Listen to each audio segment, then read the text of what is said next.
बिस्मिल्लाहिर्रहमानिर्रहीम। मैं हूं मोहम्मद नियाज़, आपका फ़िज़िक्स टीचर। आज हम चैप्टर नंबर 8 के शॉर्ट क्वेश्चन जो एक्सरसाइज के हैं वो हम डिस्कस करेंगे। Short question exercise chapter number 8। ले भी हम देखते हैं ज़रा। पहला शॉर्ट क्वेश्चन है जो आपके एक्सरसाइज में लिखा हुआ है, वही है कि what feature do longitudinal wave have with transverse wave, के ट्रांसवर्स वेव और लॉन्गिट्यूडनल वेव्स के जो है वो कौन से फीचर कॉमन है। पहली बात तो ये है कि दोनों वेव जो हैं वो मैकेनिकल वेव्स हैं और दोनों को ट्रांसपोर्ट करने के लिए, प्रोपोगेट करने के लिए मीडियम की ज़रूरत होती है। तो ये तीन फीचर चार हमने लिखे हैं। नंबर 1 क्या है कि both wave produce a disturbance in a medium through which they pass, क्योंकि दोनों मीडियम जो वेव्स हैं वो मीडियम के अंदर डिस्टर्बेंस क्रिएट करेंगे जब वो पास करेंगे, क्योंकि वेव बेसिकली क्रिएट ही डिस्टर्बेंस की वजह से होती है। Both waves transport energy and momentum, दोनों वेव्स एनर्जी और मोमेंटम को ट्रांसपोर्ट करेंगी लेकिन मैटर को ट्रांसपोर्ट नहीं करेंगी। तीसरी प्रॉपर्टी ये है कि equation v is equal to F lambda, ये वाला फार्मूला जो है वो दोनों के लिए जो है वो एप्लीकेबल होगा, क्योंकि दोनों मैकेनिकल वेव हैं। v उसकी स्पीड है, f फ्रीक्वेंसी है और लेमडा उसकी वेवलेंथ है। तो बोथ वेव जो है वो can be use to produce a stationary waves, और दोनों वेव जो हैं कौन कौन सी, लॉन्गिट्यूडनल वेव्स और ट्रांसवर्स वेव्स, दोनों जो है वो स्टेशनरी वेव्स क्रिएट कर सकती हैं। यानी कि जो ट्रांसवर्स वेव्स हैं वो स्टेशनरी वेव इन स्ट्रिंग के अंदर होती हैं और लॉन्गिट्यूडनल वेव्स हैं stationery waves in air column में होती हैं। जैसे हमने चैप्टर नंबर 8 में डिटेल से पढ़ा कि एयर कॉलम्स के अंदर जो है वो लॉन्गिट्यूडनल वेव बनती हैं और स्ट्रेचड स्ट्रिंग के अंदर जो स्टेशनरी वेव्स क्रिएट होती हैं वो ट्रांसवर्स होती हैं। नेक्स्ट हम देखते हैं शॉर्ट क्वेश्चन नंबर 2। कहते हैं the 5 possible wave form obtained when the output of a microphone is fed to the Y input of cathode rays oscilloscope with the time based on are shown in the figure. These waveforms are obtained under the same adjustment of the cathode rays oscilloscope control। यानी कि ये देखो, ये diagram मैंने इसके ऊपर put की है कि ये CRO ऑसिलोस्कोप है, इसको कहते हैं। और ये बच्चा एक उसके हाथ में माइक है, इसके एडजस्टमेंट की है और ये वाई इनपुट के ऊपर इस माइक का जो है वो इनपुट वायर लगाई हुई है। यहाँ पे ये जो भी बोलेगा उसकी वेव फॉर्म जो है वो CRO स्क्रीन के ऊपर डिस्प्ले करेगा।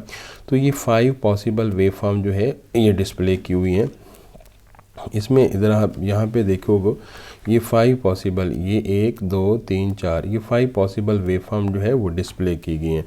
तो अब आपने बताना है कि इसमें से ये 2 सवाल पूछे हुए हैं, यानी कि जो अब हम स्लो बोलेंगे तो स्लो वेव फॉर्म और होगी, ऊंचा बोलेंगे तो वेव फॉर्म और होगी। तो ये जो है वो 5 पॉसिबल जो है वो वेव फॉर्म ड्रा की हैं। जब ये बच्चा इस माइक पे बोलता है तो CRO स्क्रीन के 5 डिफरेंट रिज़ल्ट आपके सामने शो हुए। अब आपसे सवाल ये है कि which trace represent the loudest note. अब आपने बताना है कि इन पांचों वेव्स में से जो बुलंद तरीन आवाज़ आएगी वो कौन सी वेव जो है वो रिप्रेजेंट करेगी। और हमें पता है कि बच्चे लाउडनेस जो है वो 3 करैक्टरिस्टिक्स के ऊपर डिपेंड करती है। लाउडनेस का मतलब है इंटेंसिटी, और intensity directly proportional to square root of amplitude होती है, और जिस वेव का एम्पलीट्यूड सबसे ज़्यादा होगा वो आवाज़ सबसे ज़्यादा लाउड होगी। तो इन सब में देखिएगा तो ये देखो, इस वेव का जो है वो टॉप के ऊपर है और इस वेव का उससे कम है, तो सबसे ज़्यादा जो लाउड साउंड सुनाई देगी वो ये वाली वेव फॉर्म की सुनाई देगी, क्योंकि इसका एम्पलीट्यूड सबसे ज़्यादा है। नीचे आंसर में भी क्या लिखा हुआ है, loudness directly on intensity of sound which depends directly on square of amplitude, के जो इंटेंसिटी है वो स्क्वायर ऑफ इट्स एम्पलीट्यूड होते हैं। जितना एम्पलीट्यूड बढ़ेगा उसका स्क्वायर लेके इंटेंसिटी जो है वो बढ़ेगी। तो कहता है कि D जो है वो has the maximum amplitude and loudest जो है वो लाउडेस्ट नोट जो है वो D वाला ऑप्शन करेक्ट आएगा। सेकंड सवाल ऑप्शन में ये पूछा हुआ है कि विच रेस द हाईएस्ट फ्रीक्वेंसी, और फ्रीक्वेंसी आपको पता है कि ये जितनी तेज़ी से बोलेगा उतनी यहाँ पे वेव जो है वो ज़्यादा यहाँ पे इस तरीके से ज़्यादा डिस्प्ले होंगी। तो frequency number of waves in 1 second होता है, तो इसमें पांचों में डायग्राम में ये देखो इसके अंदर नंबर ऑफ़ वेव सबसे ज़्यादा है। तो जो बी ऑप्शन है वो करेक्ट है, कौन सा, बी वाला। तो फ्रीक्वेंसी लिखा हुआ है नंबर ऑफ़ वेव्स या number of cycles in unit time, तो जो बी वाली है that's called the highest frequency. Next, question number 8.3. Is it possible for two identical wave traveling in the same direction along along the string to give rise a stationary waves? No, it's not possible, क्योंकि हमने superposition principle में पढ़ा है कि stationary waves is only produce when two wave having the same frequency but travelling in opposite direction. दोनों को opposite direction में ही travel करना चाहिए, तभी स्टेशनरी वेव्स क्रिएट कर सकती हैं। अगर वो सेम डायरेक्शन में ट्रैवल करेंगी तो इंटरफेरेंस प्रोड्यूस करेंगी, स्टेशनरी वेव प्रोड्यूस नहीं करेंगी। अब लिखा हुआ है no, it's not possible. Stationary waves can be only produce by superposition of the two identical wave travelling in opposite direction, कि उसे अपोजिट डायरेक्शन में, जैसे ये एक वेव है, ये इस डायरेक्शन में ट्रैवल कर रही है और दूसरी वेव जो है वो इस डायरेक्शन में ट्रैवल कर रही है, तो तभी जो है वो स्टेशनरी वेव्स क्रिएट होंगी, अदरवाइज नहीं हो सकती। Next question number 4, a wave produce along a stretcher string. ये एक स्ट्रिंग है, यानी कि ये कॉपर की वायर ले सकते हैं, कोई भी स्ट्रिंग है, यहाँ से इसमें स्ट्रिंग की है और यहाँ से इसके वेट हैंग किया हुआ है ताकि इसको स्ट्रेच किया, ये एल उसकी लेंथ है। और अगर हम इसको प्लग करेंगे तो इसमें से इस तरह की जो है, ये इस तरह से, ये देखिए, ये इस तरह से, ये इसके अंदर जो है वो वेव जनरेट होगी। तो इसको ये स्ट्रेचर स्ट्रिंग है। कहते हैं stretcher string but some of its particle permanent show zero displacement, what type of the wave is. तो आप कुछ पार्टिकल इसके ज़ीरो परमानेंट जो है वो डिस्प्लेसमेंट ज़ीरो शो करते हैं, तो बताइए कि ये वेव कौन सी किस्म की है। तो आप बताएंगे the type of wave produce in a stretcher string in which some points permanently show zero displacement is called the stationary wave, और इसको हम स्टेशनरी वेव्स कहते हैं। और स्टेशनरी वेव स्ट्रेचर स्ट्रिंग के अंदर भी बन सकती हैं, एयर कॉलम के अंदर यानी कि ऑर्गन पाइप के अंदर भी बन सकती हैं। द पॉइंट वे show the zero displacement are permanently called nodes, यानी कि वो पॉइंट जहाँ पे पार्टिकल को फ्रीडम ऑफ ऑसिलेशन नहीं होती और वो परमानेंटली ज़ीरो डिस्प्लेसमेंट शो करते हैं, उन पॉइंट्स को हम क्या बोलते हैं, दैट्स कॉल्ड द नोड। तो इसमें ये वाला पॉइंट जो है, ये वाला पॉइंट, एक ये वाला पॉइंट नोड है, और एक ये वाला पॉइंट नोड है, और ये वाला पॉइंट नोड है, और ये वाला पॉइंट नोड। और जहाँ पे डिस्प्लेसमेंट मैक्सिमम होता है उसको हम नोड का उल्टा क्या होता है, एंटी नोड कहते हैं। Next question number 8.5। अब क्वेश्चन नंबर 8.5 ये है, explain the term crust. Crust को हमने डिफ़ाइन करना है, ट्रफ को डिफ़ाइन करना है, नोड को डिफ़ाइन करना है, एंटी नोड को। तो ये हमने चैप्टर में बड़ी डिटेल से इनके ऊपर बात की। तो the portion of the wave, ये आपके पास एक वेव है और ये एक इसका मीन पोजीशन होता है। जो पोर्शन अबव मीन लेवल होता है उसको हम क्रस्ट बोलते हैं, और जो बिलो द मीन लेवल होता है उसे हम क्या बोलते हैं, ट्रफ बोलते हैं। तो ये लिखा हुआ है, the portion of the wave or disturbance above the mean position is called the crest. जो मीन पोजीशन के अबव होता है उसे हम क्रस्ट बोलते हैं।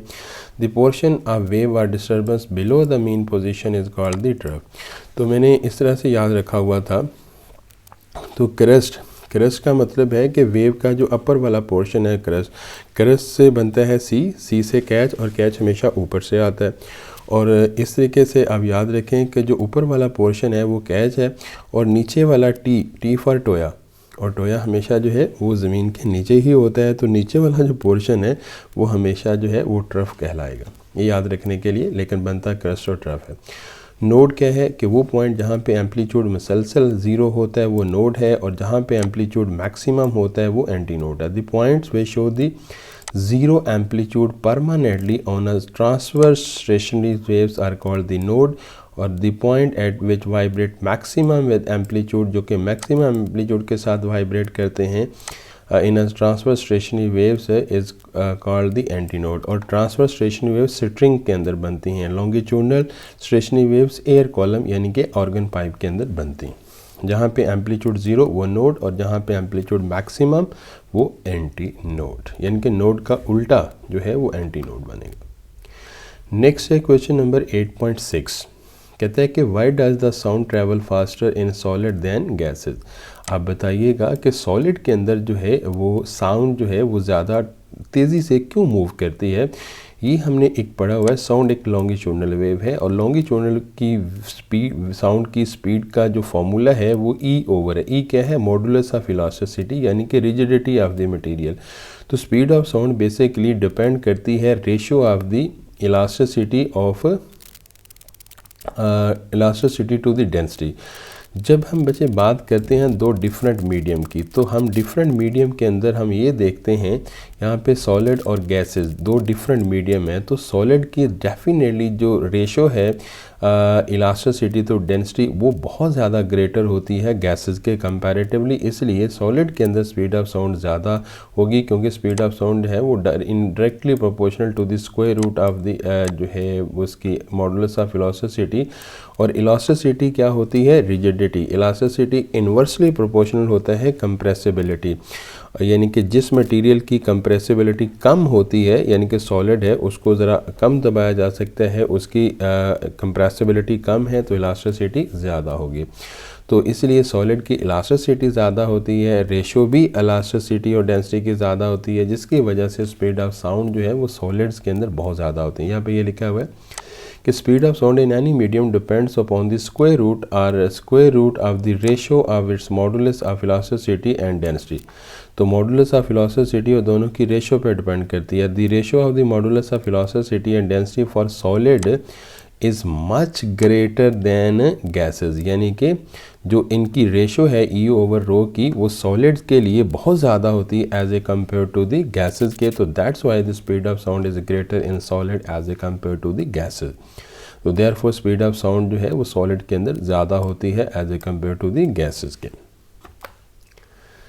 नेक्स्ट क्वेश्चन नंबर एक जो है वो आपके पास 8.7 है। How are beats useful?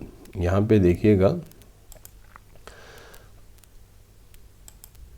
How are beats are useful in musical instrument. तो इसका आंसर क्या है कि आप ये बताइएगा कि जो बीट्स हैं वो म्यूज़िकल इंस्ट्रूमेंट में कैसे यूज़फुल हैं। तो इसका आंसर देखिएगा, फाल्टी यानी कि जिसकी ट्यूनिंग करनी हो, और याद रखिएगा कि जितने भी म्यूज़िकल इंस्ट्रूमेंट हैं उनकी एक प्रॉपर ट्यूनिंग होती है तब वो प्ले होते हैं, तब वो एक प्रॉपर हार्मोनिक फ्रीक्वेंसी जनरेट करते हैं। अगर उनकी ट्यूनिंग नहीं होती तो वो प्रॉपर हार्मोनिक फ्रीक्वेंसी जनरेट नहीं कर सकती। हमने पढ़ा हुआ है कि स्ट्रेचर स्ट्रिंग हो, आर्गन पाइप हो, उसके अंदर जो एक रेजोनेंट फ्रीक्वेंसी जनरेट होती है वो एक पर्टिकुलर फ्रीक्वेंसी पर जनरेट होती है। A faulty music instrument is played along with standard source known as the frequency. Beats are the produce which is indicate, और उसके बाद जो है वो beats प्रोड्यूस होती है। यहाँ पे जरा देखिएगा, the beats are produced which is the indications that the frequency of the both instruments are different from each other। यानी कि ये ज़रा नोट कीजिएगा, ये स्ट्रिंग है, इसकी अगर हमने ट्यूनिंग करनी है तो एक नॉन ट्यूनिंग फोक लिया जाता है जिसकी फ्रीक्वेंसी का पता हो, तो दोनों को जो है वो डिस्टर्ब किया जाता है, दोनों को वाइब्रेट किया जाता है। अगर दोनों की फ्रीक्वेंसी में बहुत ज़्यादा फ़र्क है तो अलग अलग नोट सुनाई देगी, अलग अलग ट्यून सुनाई देगी। लेकिन अगर दोनों की फ्रीक्वेंसी करीब करीब है तो दोनों की फ्रीक्वेंसी में थोड़ा सा फ़र्क आएगा, यानी कि आपको अगर दो का फ़र्क हुआ तो 2 दफ़ा आपको बीट सुनाई देगी। बीट क्या है? एक पीरियोडिक ऑल्टरनेशन होती है। लेकिन अगर फ़र्क इसमें 3 हुआ तो 3 दफ़ा सुनाई देगी। तो अब यहाँ पे ज़रा क्या लिखा हुआ है, द इफेक्टिव लेंथ। अब यहाँ पे लिखा हुआ है कि beats are produce which is the indication of the both instrument frequency जो है वो डिफरेंट है। यानी कि अगर बीट्स प्रोड्यूस हो रही हैं, फॉर एग्जांपल अब कि मेरे पास जो है यूँ समझ लें कि ये स्ट्रिंग है और मैंने इस तरह से इसको वाइब्रेट करता हूँ तो ये साउंड क्रिएट होती है। अब मेरे पास एक ट्यूनिंग फोक है और मैं क्या करूँगा, ट्यूनिंग फोक की फ्रीक्वेंसी और इसकी फ्रीक्वेंसी को सेम करना है। अगर इन दोनों की फ्रीक्वेंसी में थोड़ा सा फ़र्क है तो क्या होगा कि ये जो है वो 2 का फ़र्क होगा तो 2 बीट सुनाई देंगी, 3 का फ़र्क होगा तो 3 बीट सुनाई देंगी।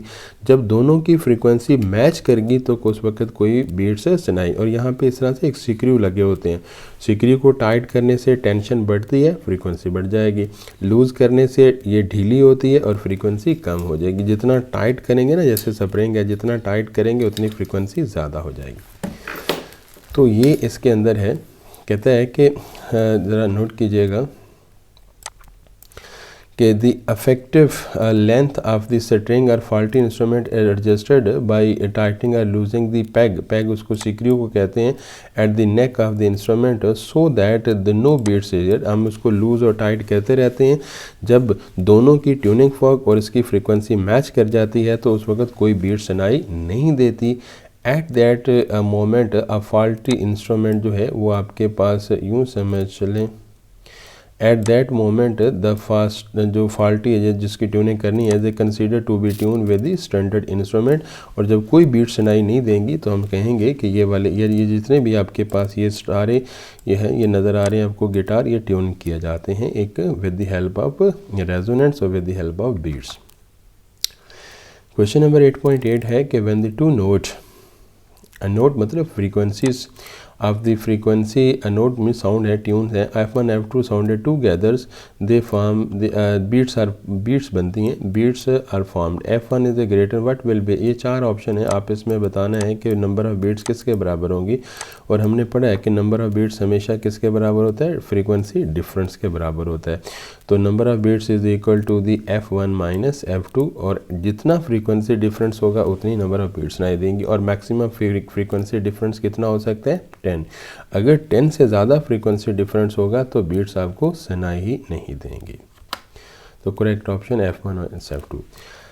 8.9 क्या है short question, as a result of the distant का मतलब होता है कि एक दूर एक्सप्लोजन, डिस्टेंट एक्सप्लोजन एक दूर धमाका होता है। एन ऑब्जर्वर सेंसेस, और एक दूर खड़ा हुआ ऑब्जर्वर सेंस करता है ग्राउंड ट्रेमोर, ये लफ्ज़ है ट्रेमर, मैंने हाईलाइट करके इसका मतलब भी लिखा हुआ है। ट्रेमर का मतलब होता है अ स्लाइट अर्थक्वेक, यानी कि a slight displacement of the earth. एक ऑब्जर्वर खड़ा है, उसे यूँ लगता है कि ज़मीन ऐसे हिलना शुरू कर दिया, ज़मीन ने शेक करना शुरू कर दिया। स्लाइट शेक भी ट्रेमर के मीनिंग में आता है। यहाँ पे ये ज़्यादा सेंस देगा अ स्लाइट अर्थ, क्योंकि यानी कि इस मीनिंग में वो ज़्यादा सेंस देगा। देन हियर द एक्सप्लोजन, यानी कि एक ऑब्जर्वर खड़ा है, उसे लगा पहले ज़मीन हिली है और देन उसे एक ब्लास्ट की आवाज़ सुनाई दी है। तो आपसे सवाल ये है कि आप बताइएगा कि ये जो एक्सप्लोजन का और उसे ज़मीन के हिलने का और उसे आवाज़ आने का जो टाइम डिफरेंस है वो क्यों है। बच्चों अगर देखो कि अगर लास्ट पे बाहर जो है वो डिस्टेंस दूर एक ब्लास्ट होता है, तो अब जो साउंड है वो एयर में ट्रैवल करके आ रही है, और जो ज़मीन की डिस्टर्बेंस है वो सॉलिड में मूव करके आ रही है। और आपको पता है कि जो साउंड है सॉलिड में ज़्यादा फास्ट मूव करती है, इसी वजह से दो डिफरेंट मीडिया में आने की वजह से टाइम डिफरेंस आता है। तो यहाँ पे इसकी रीज़न ये लिखी हुई है, ज़रा देखिए, ये इसका आंसर है। The explosion which took place in some distance away reaches the observer through two different media, यानी कि जो दूर एक्सप्लोजन होता है वो ऑब्जर्वर तक दो अलग डिफरेंट मीडिया के ज़रिए जो है वो ऑब्जर्वर तक पहुँचता है, एक ज़मीन के ज़रिए, एक हवा के ज़रिए। तो बताओ आवाज़ की जो स्पीड है वो किस में ज़्यादा होगी, ज़मीन में या जो है वो एयर में। तो डेफिनेटली ज़मीन सॉलिड है और आवाज़ जो है वो सॉलिड में ज़्यादा तेज़ चलती है। कहता है the speed that is ground surface and air, the speed of any disturbance is a mechanical wave in a solid is a greater than the speed in air. तो सॉलिड के अंदर जो है वो मैकेनिकल वेव की speed ज़्यादा होती है as a compare to the air. That's why the ground tremors reaches the observer earlier than the explosion, और जो ग्राउंड की डिस्टर्बेंस है, ग्राउंड की जो वाइब्रेशन है ज़मीन की, वो पहले पहुंचेगी ऑब्जर्वर के पास, देन उसमें हवा के ज़रिए आवाज़ सुनाई देगी, बिकॉज सॉलिड के अंदर स्पीड ऑफ साउंड ज़्यादा तेज़ मूव करती है। Next, explain why sound travel faster in warm air. तो आप बताइएगा कि गर्म हवा के अंदर आवाज़ की स्पीड ज़्यादा क्यों है। इसलिए वजह ज़्यादा है क्योंकि हमने कहा कि जब स्पीड ऑफ साउंड को हमने गैसेस के अंदर ही मेजर करना है, तो गैसेस की अगर हम बात करें इलास्टिसिटी गैसेस सब की आलमोस्ट सेम है, तो फिर हम अगर सेम मीडियम हो तो फिर हम इलास्टिसिटी की बात नहीं करते, हम फिर देखते हैं कि स्पीड ऑफ साउंड जो है वो डेंसिटी के ऊपर कैसे डिपेंड करती है, क्योंकि प्रेशर एटमॉस्फेयर का कांस्टेंट है, गैमा भी कांस्टेंट है। तो अगर हम हवा को गर्म करते हैं तो हवा हल्की हो जाती है, हल्की होकर ऊपर उठ जाती है, और जो हवा हल्की होती है उसकी डेंसिटी कम हो जाती है, और जब डेंसिटी कम होगी तो स्पीड ऑफ साउंड क्या हो जाएगी, ज़्यादा हो जाएगी। तो ये लिखा हुआ है कि speed of sound is in air is inversely proportional to the square root of the density of the warm is much less than, कि जो गर्म हवा है वो हल्की हो जाती है, उसकी डेंसिटी कम हो जाती है than the cold air, और cold air के comparatively, therefore the speed of sound in warm air is greater than the speed of sound in air, के हवा के अंदर स्पीड ऑफ साउंड जो है वो ज़्यादा गर्म हवा में ज़्यादा होगी क्योंकि इसकी डेंसिटी कम हो जाएगी। ऑल्टरनेटिव ये वाला रिलेशन भी हमने पढ़ा, इसको भी आप यूज़ कर सकते हो। आपने इन दोनों में से ये एक ही लिखना है, ये ऑल्टरनेटिव है, ये इसको ना भी लिखें तो सिर्फ इतना तक ये लिख देंगे तो काफ़ी बात है, या ये लिख दें तो भी ठीक है। Last question, how should a sound source moves with respect to an observer so that the frequency of sound does not change। Last question है डॉपलर इफेक्ट का, कि apparent change in frequency of sound due to relative motion between the source। वो कहता है कि अब ये source है जो सोर्स प्रोड्यूस कर रहा है और ये ऑब्जर्वर है। अब आपके पास वो कहता है इस तरह से ये वेव निकाल रहे हैं और ये इसको फ्रीक्वेंसी, अब वो कहता है दोनों मूव भी करें, किस तरह से मूव करें कि दोनों के दरमियान जो अपैरेंट फ्रीक्वेंसी है वो चेंज ना हो। तो दो तरीके हैं और एक ही बात है, अगर बेशक दोनों मूव करते रहें लेकिन जब तक दोनों के दरमियान डिस्टेंस चेंज नहीं होगा तो अपैरेंट फ्रीक्वेंसी चेंज नहीं होगी। तो आप लिखेंगे observer and source moves so that the distance between the observer and source does not change, it mean apparent frequency does not change। जैसे अब मैंने आपको शुरू में एक टॉपिक में एग्जांपल भी दी थी कि दरमियान में फिक्स है एक सोर्स है और अगर एक ऑब्जर्वर उसके सर्कल में पास गोल गोल घूमे जा रहा है तो बेशक ऑब्जर्वर चल रहा है लेकिन अपैरेंट फ्रीक्वेंसी चेंज नहीं होगी क्योंकि सर्कल में उसका डिस्टेंस चेंज नहीं होगा। क्या लिखा हुआ है कि when source and observers move with the same velocity along the parallel, कि they are the relative velocity, और रिलेटिव वेलोसिटी बेटा तभी ज़ीरो होगी जब उनके दरमियान जो है वो सेपरेशन कांस्टेंट रहेगा, मतलब उनके दरमियान डिस्टेंस चेंज नहीं होगा, तब रिलेटिव वेलोसिटी उसकी ज़ीरो होगी and the apparent frequency does not change, और अपैरेंट फ्रीक्वेंसी साउंड की वो चेंज नहीं होगी। तो it's all about short question. ये जो चैप्टर नंबर 8 के सारे शॉर्ट क्वेश्चन हैं, इसमें से कोई बात समझ नहीं आई तो आप मुझसे ज़रूर पूछ सकते हैं। ओके, अल्लाह हाफिज़, thank you very much, bye bye.